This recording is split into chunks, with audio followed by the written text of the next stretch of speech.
ഭഗവാൻ സത്യഭാമയോടുകൂടി പുറപ്പെട്ട് തയ്യാറായി നിൽക്കുന്നു. എങ്ങനെയാണ് പോകേണ്ടത്? ശ്ലോകം 6. സ്മൃതായാതം. ഭഗവാൻ ഓർമ്മിച്ചതേ ഉള്ളൂ, സ്മരിച്ചതേ ഉള്ളൂ. വന്നു ചേർന്നു. ആര്? പക്ഷിപ്രവരം, പക്ഷികളിൽ ശ്രേഷ്ഠനായിരിക്കുന്ന ഗരുഡൻ. അതിരൂഢ, ആ ഗരുഡനിൽ കയറി. ത്വം അഗമഃ, അങ്ങ് ഗമിച്ചു, പുറപ്പെട്ടു. കൂടെ ആരാണ്? വഹന്നങ്കേ ഭാമാം, മടിയിൽ ഇരുത്തിക്കൊണ്ടാണ്, സത്യഭാമ ഇരുത്തിക്കൊണ്ടാണ് പോകുന്നത്. അങ്ങനെ താൻ സ്മരിച്ച ഉടനെ ഗരുഡൻ എത്തുന്നു. ആ ഗരുഡൻ്റെ പുറത്തേക്ക് താൻ കയറി തൻ്റെ മടിയിൽ സത്യഭാമയും ഇരുത്തി. അവിടുന്ന് എവിടേക്കാണ് പോണത്?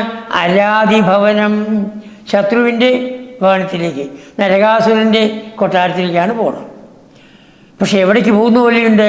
ഉപവനമിവ, ഒരു ഉദ്യാനത്തിലേക്ക് പോകുന്ന പോലെ ആണ് ഭഗവാൻ ആ ഭാമയുടെ കൂടെ പോയത്. അവിടെ വഴിക്ക്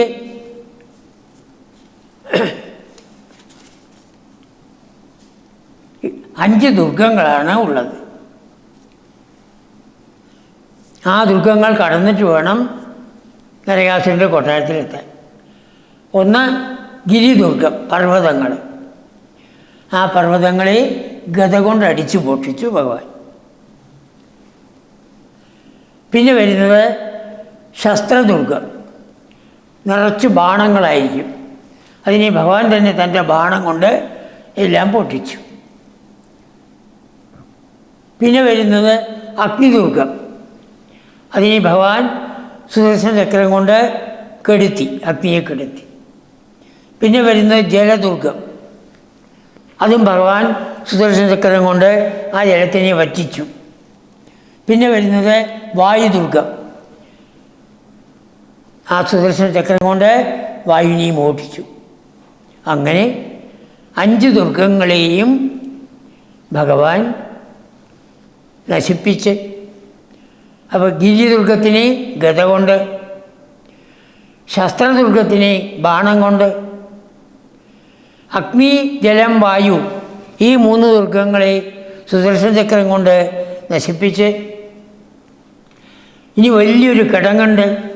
ആ കിടങ്ങിൽ ആരാ കിടക്കണ? മുരാസുരൻ കിടക്കണം. അതാണ്. ആ കിടങ്ങ് നശിപ്പിക്കണം. അതിനു മുമ്പ് ഇതിൽ വിഭിന്ദൻ ദുർഗാണി, എല്ലാ ദുർഗങ്ങളെയും ഭേദിച്ച് പൊട്ടിച്ച്. ത്രുടിത പൃഥനാശോണിതരസൈ, യുദ്ധത്തിൻ്റെ കാര്യം ആദ്യം പറയുകയാണ്. പൃഥന സൈന്യങ്ങളെയൊക്കെ ഭഗവാൻ പൊട്ടിക്കുകയാണ്. ത്രുടിതം, കഷ്ണം കഷ്ണമാക്കി. അവരുടെ ശരീരത്തിൽ നിന്ന് ശോണിതം, രക്തം അങ്ങനെ ഒഴുകുകയാണ്. ശോണിത രസം ഒഴുകണം. അങ്ങനെയുള്ള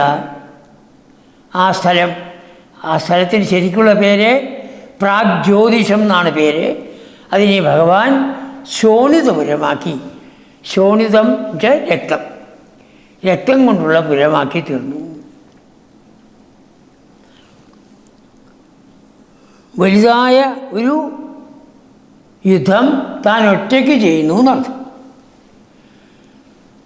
ഗരുഡനിൽ കയറി ഭഗവാൻ ഭൗമാസുരൻ്റെ, നരകാസുരൻ്റെ കൊട്ടാരത്തിലേക്ക് പോകുന്നു. അതിന് ഗരുഡൻ്റെ പുറത്ത് പോണു.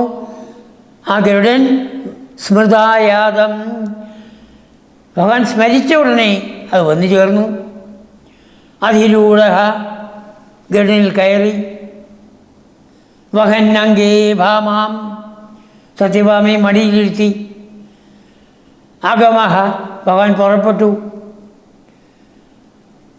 ഉപവനമിവ, അവ അരാധിഭവനം, അങ്ങനെ ശത്രുവിൻ്റെ കൊട്ടാരത്തിലേക്ക് വളരെ ഒരു ഭയവുമില്ലാതെ കണ്ട് ഒരു ഉദ്യാനത്തിലേക്ക് ഭാര്യയുടെ കൂടെ പോകുന്ന പോലെ പോയി. അവിടെ എത്താനുള്ളതായ ആ മാർഗത്തിൽ 5 ദുർഗങ്ങളാണ്. ആ ദുർഗങ്ങളെയൊക്കെ വിഭിന്ദൻ പൊട്ടിച്ചു, ഭേദിച്ചു. വിഭിന്ദൻ ദുർഗാണി, അവിടെ സൈന്യങ്ങൾ വന്നു. തുടിത പ്രധനാശോണിതരസൈ,